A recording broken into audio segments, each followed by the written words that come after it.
Hello everyone, this is KT, and I've gotten a lot of comments about my latest storage room design about lag concerns.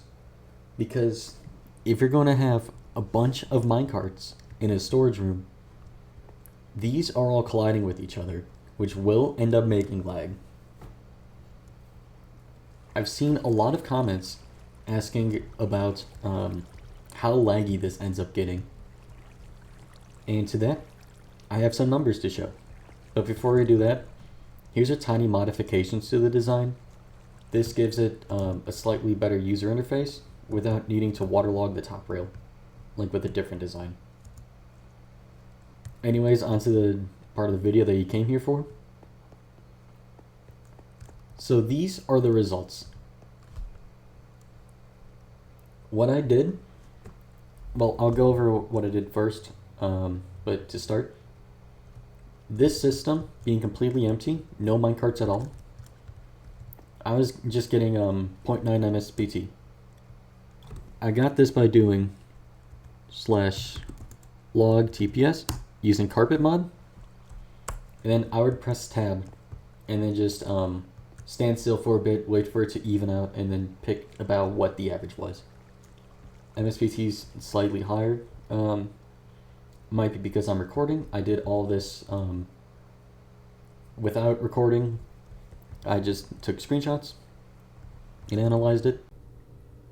If we take a look at the numbers, we can see that it gets laggier the larger we scale it, which makes sense.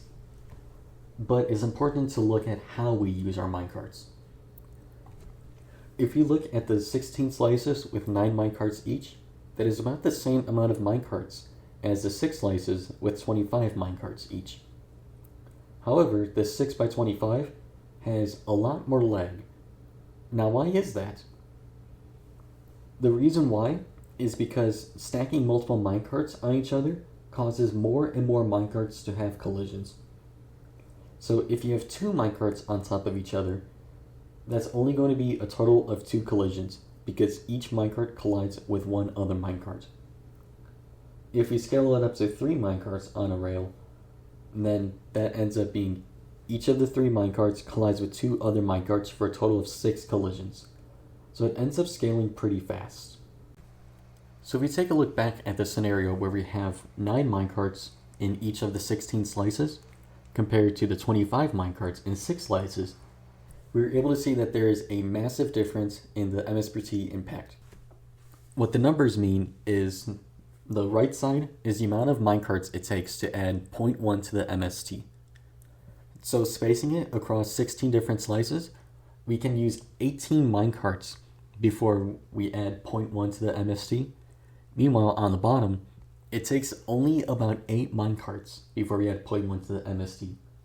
Of course, these are arbitrary numbers, but if we compare them, we can see that it's over twice as efficient to store them separately, which shows the primary use for the storage system, which is storing a lot of items in fairly large quantities, but not in stacks of 25, for example.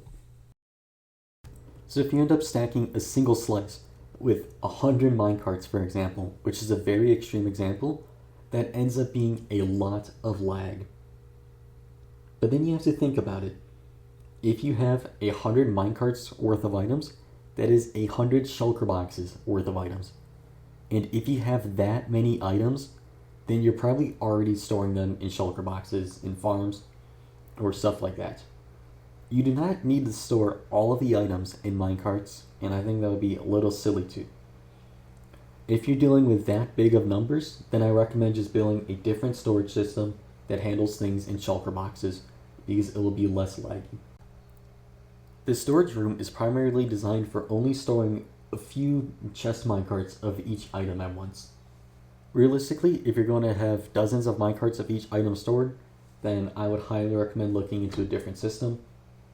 This is mainly designed for, you have about like 5 shulkers of an item, and you just want to store them in a more convenient way that's easier to access and not take up your precious shulker boxes. That brings the question, why design an infinite stacking storage room like this? The real answer to it is not that you're planning on actually storing infinite items, because that's a bit silly. The main use for this is you don't really know how many stacks of like dirt you're gonna have.